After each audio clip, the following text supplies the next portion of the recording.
Hello नमस्ते, कैसे आप सब। लेक्चर 1 में हमने पढ़ा था गुणोत्तर श्रेणी के बारे में। गुणोत्तर श्रेणी की जो फॉर्मूले थे, जो सूत्र थे, उनके बारे में हमने जाना था। ठीक है, तो आज हम इस वीडियो के अंदर लेक्चर 2 के अंदर जो लेक्चर चल रहा है, इसके अंदर हम गुणोत्तर श्रेणी से जुड़े हुए कुछ क्वेश्चन करने वाले हैं। जितने क्वेश्चन हो पाएंगे इस लेक्चर में करेंगे, जितने बच जाएंगे नेक्स्ट लेक्चर में करेंगे, क्योंकि इसके क्वेश्चन थोड़े ज्यादा हैं गुणोत्तर श्रेणी के।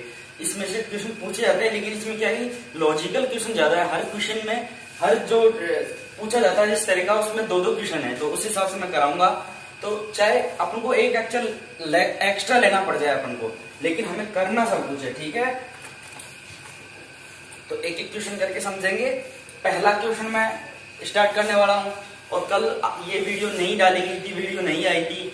आज ये वीडियो आपके सामने आई है, तो आप जिस दिन वीडियो नहीं आया उस दिन जो पिछला लेक्चर है उसको देख के आप तैयारी कर लें। बस यही कहना चाहता हूं। और अब एक एक क्वेश्चन करके मैं आपको क्वेश्चन कराऊंगा जो मेरे पास है। ठीक है, ओके। और जो इम्पोर्टेंट जानकारी थी वो मैंने कल वीडियो बना के दे दी थी, एक 5 मिनट की छोटी सी वीडियो आई थी। उसके अंदर आपको जो जानकारी थी वो मैंने दे दी थी कि अपन एक और जो जनरल नॉलेज के बारे में वो स्टार्ट करने वाले हैं क्लास। ठीक है, वो कब आएगी मैं बता दूंगा, इन्फॉर्मेशन आती रहेगी। तो सबसे पहला क्वेश्चन क्या है अपना, सबसे पहला क्वेश्चन। अब देखिए क्वेश्चन को कैसे समझना है। सबसे पहली बात, जो गुणोत्तर श्रेणी है, जो श्रेणियां होती हैं वो क्या होती है, अनुक्रम के हिसाब से चलती हैं। जैसे समांतर श्रेणी हमने पढ़ी थी, उसमें समान अंतर होता है। किसके, जो समांतर श्रेणी के पद होते हैं उनके पदों के बीच में समान अंतर से चलती हैं। गुणोत्तर श्रेणी अनुपात से चलती है, समान अनुपात होता है भाग देने पर। तो इस हिसाब से तुमको समझना है, ज्यादा लोड नहीं लेना है। बहुत ही इजी सा अभी चैप्टर अपने चालू किया है। मैथ के अंदर सीक्वेंस एंड सीरीज पढ़ रहे हैं, अलजेब्रा के अंदर बहुत सारे टॉपिक आएंगे, सिर्फ टफ आएंगे, बहुत इजी सा है। अब कई लोगों की शिकायत ये है कि दिखता छोटा है, बहुत कम लोगों की, लेकिन हम क्या है कि एक एक जो व्यक्ति है, उसकी एक एक स्टूडेंट है, उसकी जो दिक्कत है, उसकी जो इश्यू है, उसको साथ लेकर चलते हैं। ठीक है, तो छोटा छोटा दिखाई देता है तो कई लोग मोबाइल को सीधा देखते हैं। ठीक है, उसको फुल स्क्रीन करके देखिए, आपको अच्छी तरह दिखेगा। और फिर भी आपको नहीं दिख रहा तो आप बहुत अच्छा कि आपने बता दिया, मैं आपको और जूम करके दिखा दूंगा। ओके, और बाकी आप अबाउट में जाके मेरे व्हाट्सएप नंबर, वहां पे जाके आप मेरे से कांटेक्ट कर सकते हो। ठीक है, तो कोई दिक्कत है नहीं, है ना। तो पहला क्वेश्चन कर रहे हैं।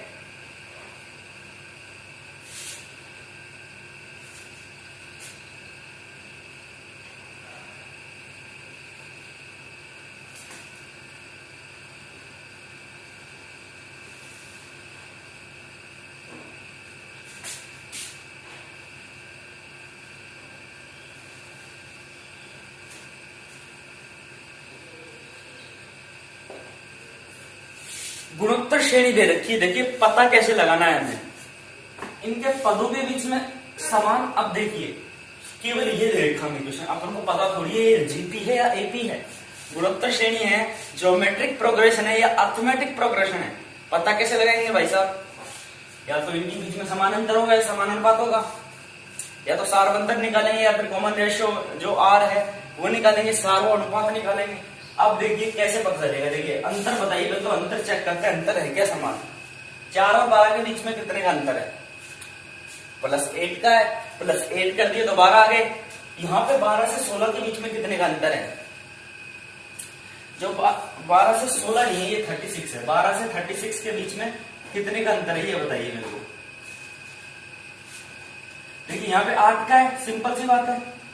यहाँ पे कितने का है, 24 का। कितने का है, 24 का अंतर है। तो फिर अंतर हुआ, समान अंतर हुआ। यहाँ पे 8 होता तो समांतर श्रेणी बन जाती, लेकिन नहीं। अगर ये समांतर श्रेणी होती तो इसका अगला पद क्या होता, 20 होता। 4 + 8 12, 12 + 8 20, 20 होता। लेकिन अब देखिए ये गुणोत्तर श्रेणी कैसे, 12 का बाद 4 में देंगे क्योंकि A2 और A1 है, 4 का बाद 12 में देंगे तो 8, 12 वो 3, और 12 के बाद फिर 36 में दीजिए तो 36 में 12 फिर भी 3। तो कॉमन रेशियो क्या आ रहा है, इनका बीच का जो सारा अनुपात 3 आ रहा है, मतलब दोनों का जो अनुपात है वो 3 है, वो सेम है। तो इस वजह से क्या है, ये जीपी है, गुणोत्तर श्रेणी है। अब देखिए हल कैसे करेंगे इसको। सबसे पहले देखिए 7वां पद पूछा है, पूछा क्या है, 7वां पद ज्ञात करना है। मतलब दे क्या रखा है हमें, एन दे रखा है एक तरह से। क्यों? क्योंकि n क्या होता है? पदों की संख्या। तो पद की संख्या दे रखी है हमें, 7वां पद दे रखा है, तो 7n बराबर। अब इसमें प्रथम पद क्या दे रखा है? वो तो सबको प्रथम पद तो को ज्ञात करने की जरूरत होती नहीं है, दिया होता है, ठीक है। प्रथम पद क्या दे रखा है? 4 दे रखा है हमें, 4 दे रखा है, ठीक है, कोई दिक्कत नहीं है। अब क्या निकालेंगे? गुणोत्तर श्रेणी है तो कॉमन रेशियो निकलेगा, सिंपल सी बात है। कॉमन रेशियो कैसे निकालते हैं? या तो a2/a1 कर लीजिए या फिर a3/a2 कर लीजिए, इज इक्वल टू 12/4 या फिर 36/12। 3 ही आ रहा है तो इज इक्वल टू 3। ये आ गया अपना कॉमन रेशियो। कोई दिक्कत है यहाँ तक? नहीं है ना, बहुत ही क्वेश्चन है अपना ये। अब देखिए निकालना क्या? 7वां पद। हमने एक फॉर्मूला पढ़ा था कल, Tn is equal to ARn-1, यही फॉर्मूला था वो। अब देखिए 7वां पद, मतलब n बराबर 7 दे रखा है, तो यहाँ पे क्या लिखेंगे? T7 is equal to AR7-1, ठीक है। तो AR की घात 6, मतलब 7वें पद को अपन क्या लिख सकते हैं? 7वें पद को अपन क्या लिख सकते हैं? AR की घात 6। इसी प्रकार में ऐसा इसलिए समझाऊं, यहाँ पे डायरेक्ट मैं A का मान भी रख सकता था, R का मान भी रख सकता था। मैंने डायरेक्ट इसीलिए समझाया है क्योंकि मैं बताना चाहता हूं, जैसे 7वें पद को हम क्या लिख सकते हैं? सीधा लिख सकते हैं AR की घात 6। 5वें पद को क्या लिख सकते हैं? AR की घात 4। दूसरे पद को केवल AR, तीसरे पद को AR की घात स्क्वायर। तो ठीक है, इस वजह से मैं आपको समझा रहा हूं ताकि सीधा लिख सके अपन, ये करने की जरूरत नहीं पड़े। तो T7 A का मान क्या दे रखा है हमें? 4 इंटू R का मान क्या दे रखा है? 3। तो 4 इंटू 3 की घात 6 क्या होती है? 729। इनका जो गुणा करेंगे वो आता है 2916। गुणा करके देख लीजिए, मैं गुणा करके नहीं बताऊंगा, ठीक है, छोटी सी चीज है। बात समझ में आ गई क्या? क्लियर है क्या? यहां तक देख लीजिए, आप पूरा देख लीजिए, बिल्कुल इजी सा क्वेश्चन है, बहुत इजी सा क्वेश्चन है।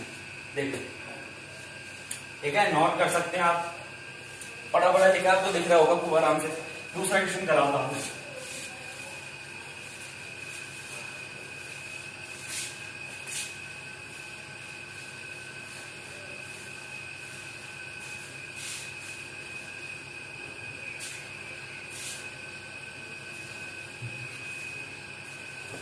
जो नेक्स्ट क्वेश्चन है बहुत ही अच्छा सा क्वेश्चन है। ऐसे क्वेश्चन कभी कभी पूछ लिए जाते हैं, ठीक है। तो नेक्स्ट क्वेश्चन क्या है अपना?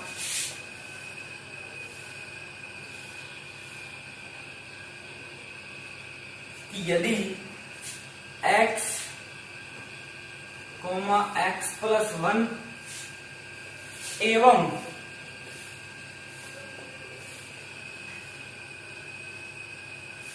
x+3 जीपी में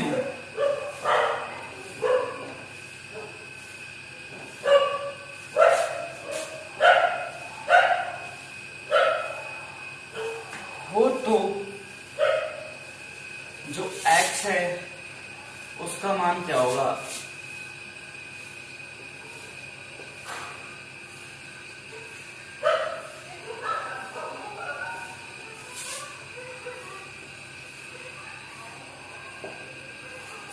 बहुत ही इजी सा क्वेश्चन लग रहा है हमें। क्यों? क्या दे रखा है हमें? 3 पद दे रखे हैं, किसकी? गुणोत्तर श्रेणी के। जीपी यहाँ पे दिया हुआ है हमें। जीपी में हो तो x का मान क्या होगा? इसका जो हल होगा बहुत ही इजी सा हल है। देखिए, हमें सबसे पहले अनुमान लगाना है। 3 पद हमें दिए हुए हैं, x+1, x+3। देखिए, दिमाग लगाइए, 3 पद दिए हुए, कैसे कर सकते हैं इसको? हम जानते हैं, क्या जानते हैं? कॉमन रेशियो क्या होता है? R इज इक्वल टू क्या होता है? A2/A1 और बराबर में क्या होता है? A3/A2। क्यों? क्योंकि दोनों का मान एक ही है भाई। A2/A1 कर लो, A3/A2 कर लो, या फिर A4/A3 कर लो। यहाँ पर A4 है नहीं, चौथा पद है नहीं। ये क्या है? ये A1 है, ये A2 है, ये A3 है। मान रख दें इसके अंदर। A2 क्या है?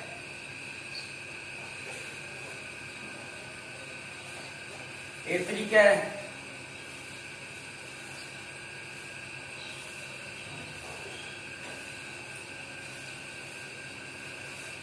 ठीक है, मान रख दिया। क्रॉस मल्टीप्लाई, ठीक है, करें। इधर क्या हो जाएगा, x+1 का whole square is equal to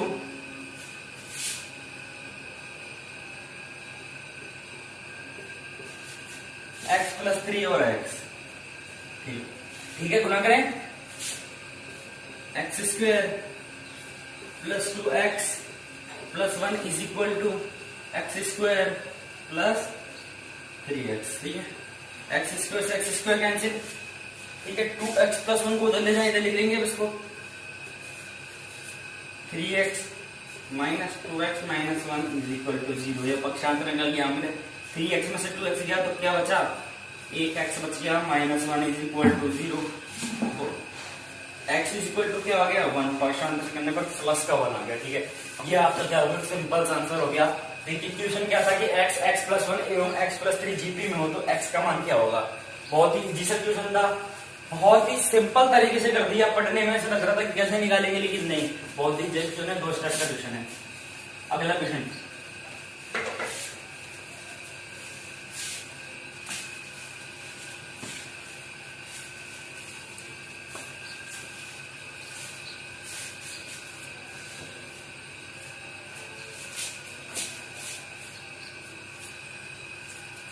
उस गुणोत्तर श्रेणी को ज्ञात कीजिए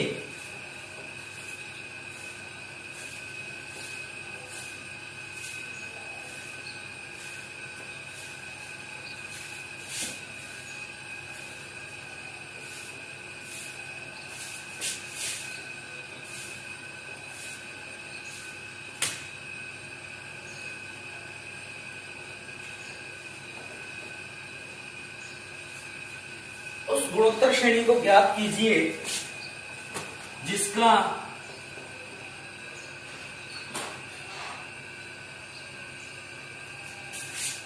पांचवा पद 80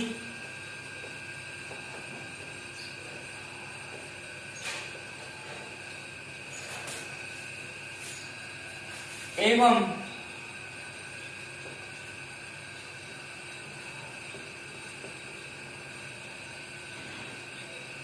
आठवां पद 640 हो, 640 हो। उस गुणोत्तर श्रेणी को ज्ञात कीजिए जिसका पांचवा पद 80 और आठवां पद 640 हो। बहुत ही इजी सा क्वेश्चन है, बहुत मतलब ये तो क्या है कि बेसिक लेवल के क्वेश्चन है। जो गुणोत्तर श्रेणी मेन चीज है ना, वो तो मैं नेक्स्ट लेक्चर में करने वाला हूँ। जो मेन क्वेश्चन आने वाले हैं, जिस तरह के क्वेश्चन दिक्कत देते हैं, लेकिन ये बहुत इजी क्वेश्चन है, ठीक है।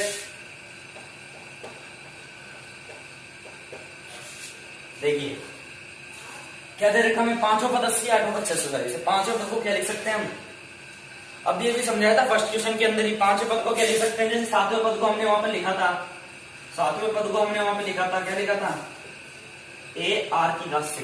इसी प्रकार पांचवें पद को क्या लिख सकते हैं, AR⁴ इज इक्वल टू क्या लिखा है, 80। इक्वेशन नंबर फर्स्ट मान लें इसको, ठीक है।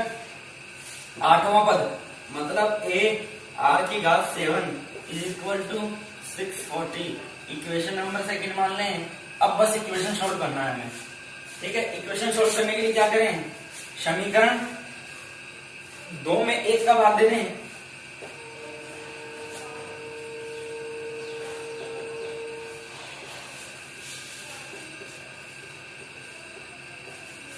एक ही भाग देंगे तो क्या आएगा, AR⁴ में AR⁴ का भाग दे दें। इधर क्या दे रखा है, 640 अपॉन 80। 0 से 0 कैंसिल, 8 बार ये हो गया, A से A कैंसिल, R से ये क्या बच गया, R³ इज इक्वल टू 8। तो R इज इक्वल टू 8 का घनमूल, तो R इज इक्वल टू क्या आ गया, 2। एक जैसा क्वेश्चन है, बहुत ही जैसा है। R बराबर क्या आ गया, 2 आ गया। अब R बराबर 2 आ गया तो अब क्या निकालना है, हमें तो क्या ज्ञात करनी है, गुणोत्तर श्रेणी पूरी ज्ञात करनी। तो R हमको पता चल गया, कॉमन रेशियो, सार्व अनुपात हमको पता चल गया। तो अब क्या निकालेंगे, गुणोत्तर श्रेणी ज्ञात करने के लिए प्रथम पद तो होना चाहिए, सार्व अनुपात पता चल गया हमें। तो प्रथम पद क्या होगा, तो समीकरण 1 से, समीकरण 1 में रख दीजिए A2⁴ क्योंकि R पता चल गया, बराबर क्या दे रखा है, 80।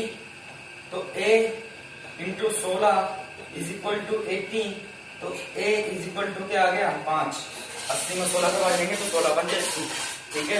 ये क्या आ गया 5। अब देखिए गुणोत्तर श्रेणी क्या होगी, इसको मिटा देता हूं मैं, ठीक है। यहाँ से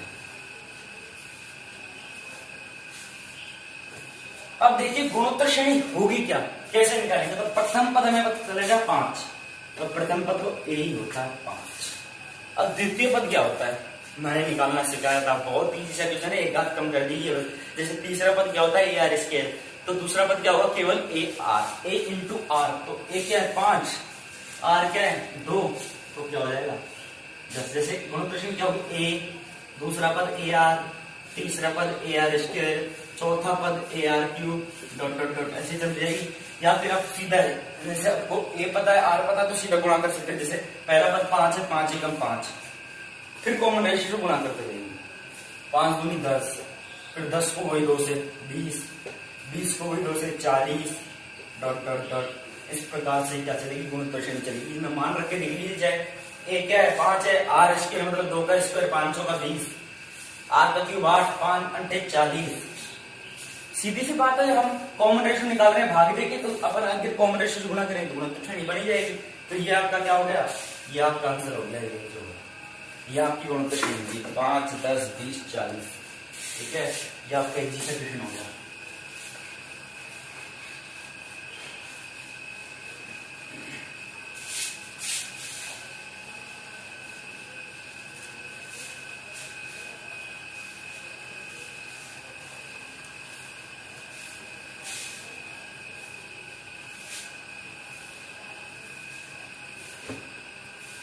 नेक्स्ट क्वेश्चन, जो फोर्थ क्वेश्चन है अपना आज का, क्या दे रखता है 1 plus 1/3 plus 1/9 plus 1/27 plus dot dot dot to अनंत, इन्फिनिटी तक, अनंत तक, ठीक है। ये देखा ये 2 है, प्लस नहीं ये 2 है, जैसे 2 लिखने की जरूरत नहीं है, 2 अनंत तक मतलब इनफिनिटी तक। हालांकि कैसे करेंगे, देखिए इसके लिए हमने एक फॉर्मूला पढ़ा था, याद होगा कि अनंत पदों का योगफल, योगफल का जो फॉर्मूला है वो क्या पढ़ा था, SN बराबर a कोष्टक में r की घात n-1 बटे में r-1, ये क्या पढ़ा था, योग का पढ़ा था। लेकिन यदि हम अनंत पदों की बात करें, पद क्या हो इसमें अनंत हो, तो एक फॉर्मूला पढ़ा था SN मतलब योग, क्या होगा a/1 - ये होगा जब r क्या हो 1 से छोटा और 1 से बड़ा हो तो r-1, 1 से क्या है ये छोटा है। कैसे पता चलेगा, देखिए प्रथम पद क्या दे रखा है इसमें 1 है, r क्या निकालेंगे a2/a1 1/3 1, तो 1/3 जो कि छोटा है 1 से, फॉर्मूले में पुट कर दें तो SN मतलब अनंत है, ये क्या है n की जगह अनंत लिखेंगे, अनंत पदों तो क्या करना है, और a क्या है 1 है, 1 माइनस r क्या है 1/3 है, तो इज इक्वल टू, ठीक है। ये आपका आंसर हो गया सिंपल सा, ठीक है। मतलब अनंत पदों का योगफल क्या होगा 3/2, कोई दिक्कत नहीं है, काट दूं।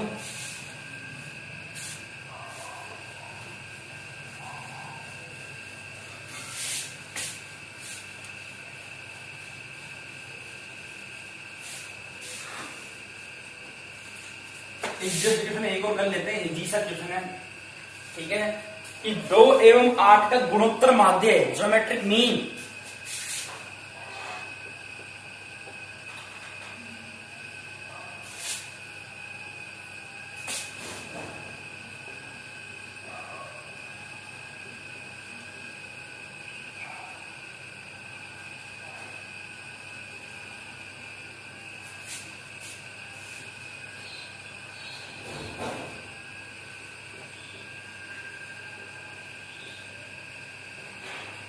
2 एवं 8 का गुणोत्तर माध्य ज्योमेट्रिक मीन क्या होगा?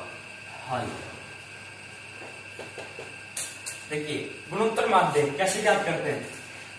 जो जीएम होता है मतलब ज्योमेट्रिक मीन, वो क्या होता है? हमें फॉर्मूला पढ़ा था रूट ए बी, जो दो पदों को ज्ञात करना उनका रूट गुणा करके। तो सिंपल सी बात है, 2 into 8 root 16 is equal to 4। ये क्या हो गया? इसका ज्योमेट्रिक मीन हो गया। बहुत ही इजी सी टॉपिक है, ठीक है। एक डिवीजन और करवा देता हूँ, टाइम है अपने पास।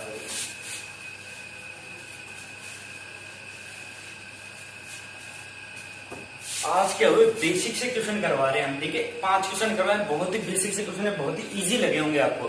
नेक्स्ट लेक्चर में ऐसे क्वेश्चन करवाऊंगा जो आपको घुमा सकते हैं। एयरफोर्स में जैसे ज्यादातर क्वेश्चन घुमाने वाले पूछे जाते हैं, हम जैसा पढ़ रहे हैं इतना इजी नहीं होता है एयरफोर्स का पेपर, ठीक है। तो उस हिसाब से हमको कल जो लेक्चर, इसका 3rd लेक्चर आएगा गुणोत्तर श्रेणी का, उसके अंदर मैं ऐसे क्वेश्चन लेके आने वाला हूँ, ठीक है, जो योग के ऊपर निर्भर है, ठीक है। बहुत सारे क्वेश्चन है मैंने बनाए हैं, ढूंढे हैं। उससे पहले एक क्वेश्चन और करवा देता हूँ आपको, इजी सा, देख लो।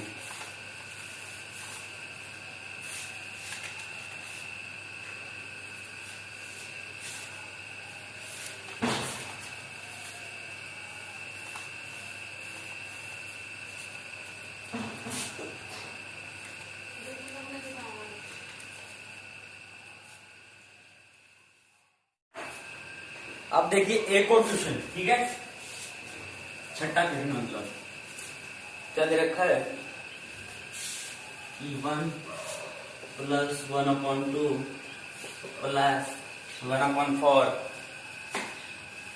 प्लस डॉट डॉट डॉट के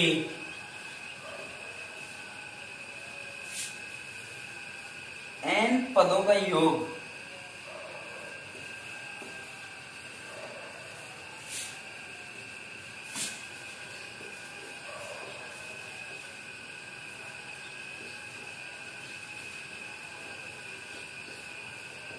क्या होगा? ये देखा है कि 1 plus 1/2 plus 1/4 plus dot dot dot के n पदों का योग क्या होगा? देखिए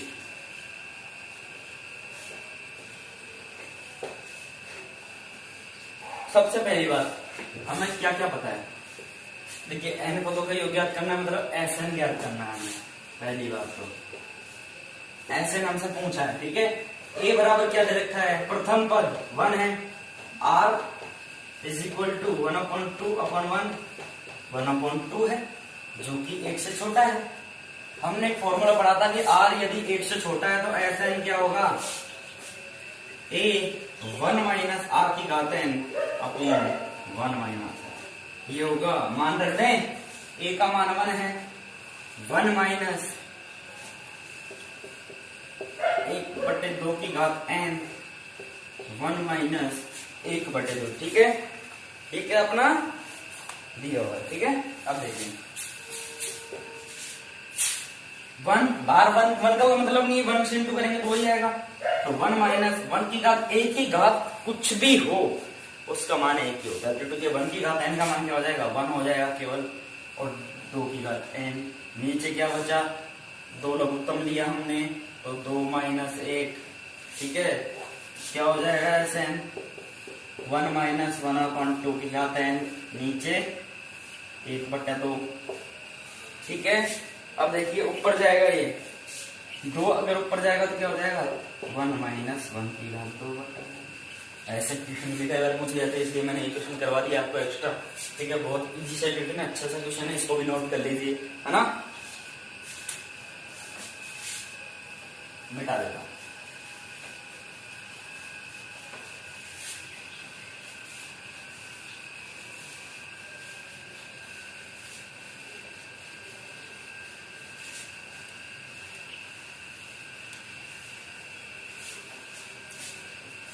अब देखिए अलजेब्रा की ये जो सीक्वेंस एंड सीरीज है, इसकी जो लास्ट टॉपिक ये चल रहा है अपना गुणोत्तर श्रेणी, इसका एक और लेक्चर आएगा जो कल आने वाला है, ठीक है।